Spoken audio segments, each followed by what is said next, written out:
such threats when utter disregard for the Nigerian Constitution and international law, stating that holding and voicing dissenting views is not a crime.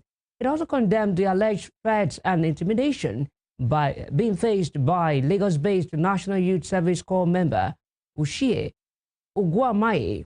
This followed a viral TikTok video where she criticized President Bola Tinubu's government over the hardship Nigerians face as a result of economic reforms. The human rights watchdog denounced the reported threats from NYC officials, emphasizing that Ms. Ugwuamaye was well within her rights to express her frustration over the country's worsening economic conditions.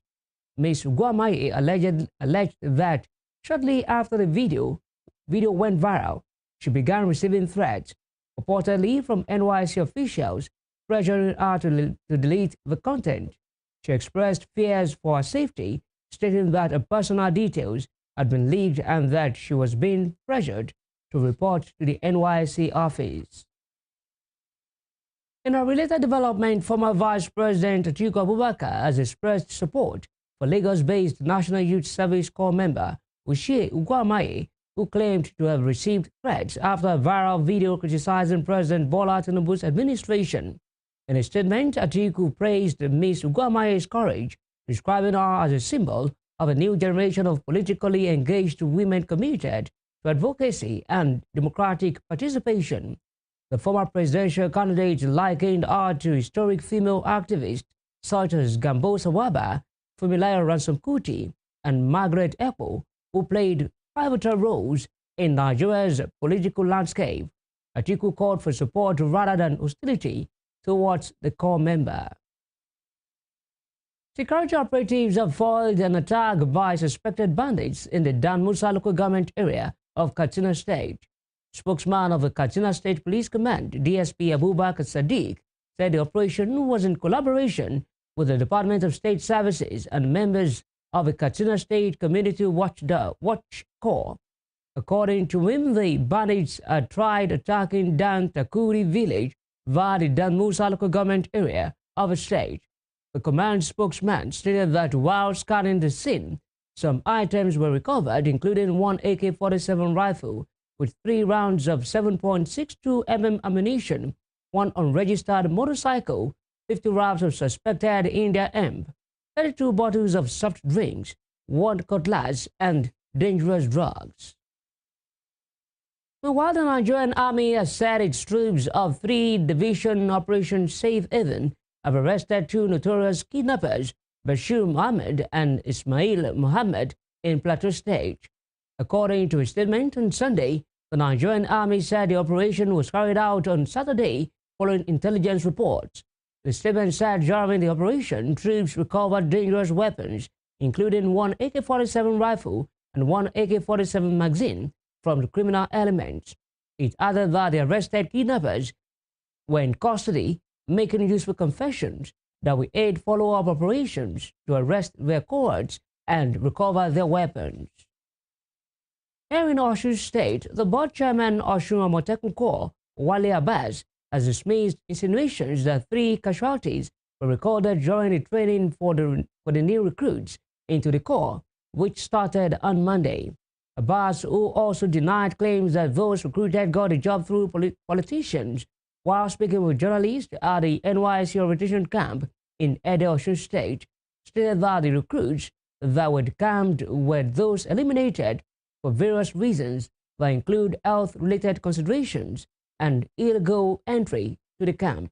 He said party affiliation was never part of the conditions for recruitment, adding that those decamped could still be reconsidered for placement.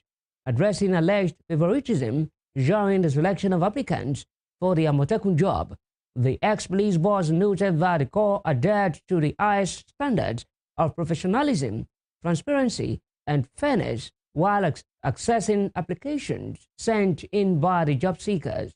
The security outfit's response follows the circulation of a video online containing various allegations against it. First and foremost, let me unequivocally state that Osun Amotekun has always adhered to highest standard of professionalism, transparency, and fairness. The accusation that we engage in partisan behavior during the recruitment process are not only baseless but also malicious. The recruitment exercise was open, transparent, and merit-based, with no consideration given to political affiliation. The process was designed to ensure that only the most qualified individuals were selected to serve in our esteemed organization. The 1,000 cadets who were invited to the camps underwent a rigorous selection process.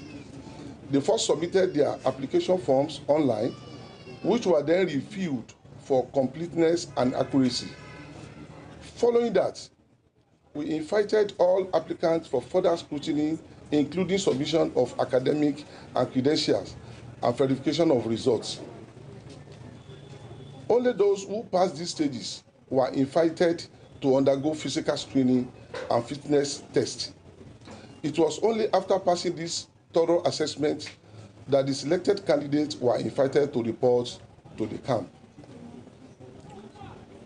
However, during the camp, it became apparent that some individuals who were not selected for training managed to gain access to the camp premises. Additionally, some of these selected candidates failed to arrive within the stipulated deadline. These issues were promptly addressed, and we ensured that those who had not been selected were sent back home, while those who had health issues, as identified by our professional instructors, were also disqualified from continuing the training.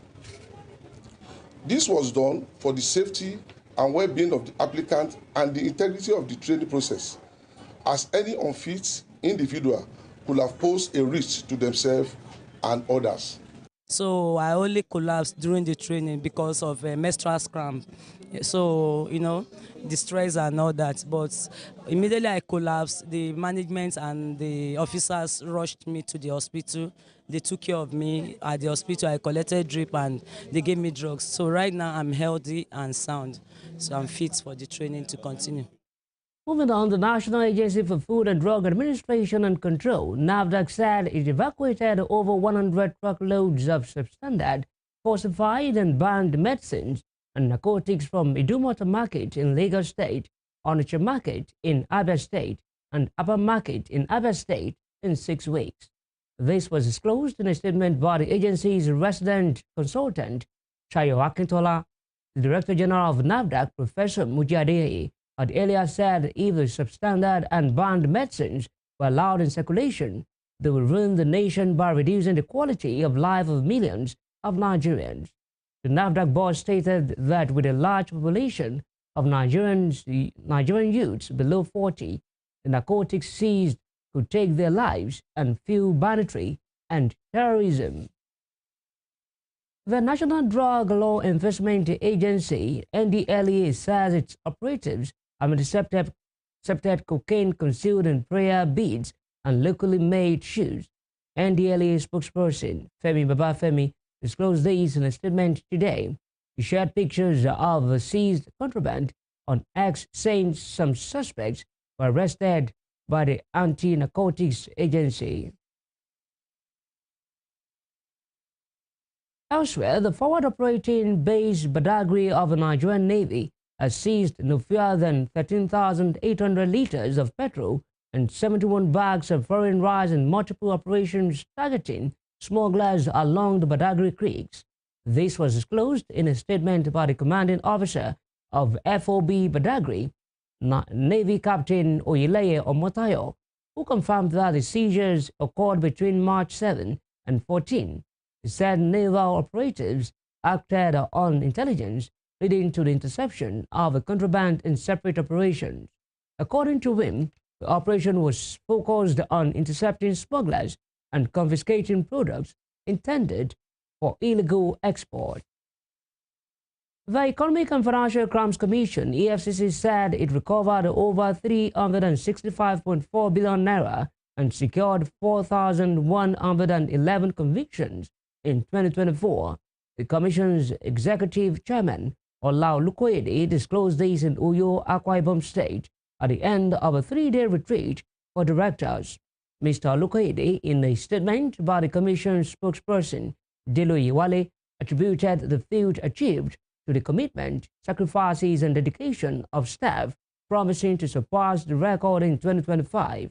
The chairman emphasized the need to uphold professionalism and integrity in the fight against corruption, adding that the EFCC's workforce will turn out to be a critical mass of honest, highly motivated, and effective team. He further assured that in another 6 months, it would deliver a brand new EFCC